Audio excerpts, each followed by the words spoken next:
有我哋香港青城輔導協會嘅利是封外觀設計比賽啦，咁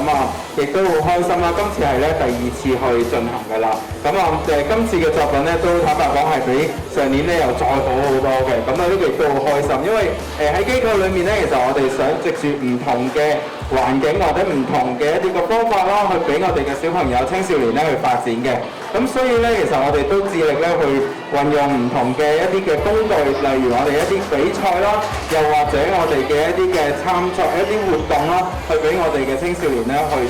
參與嘅。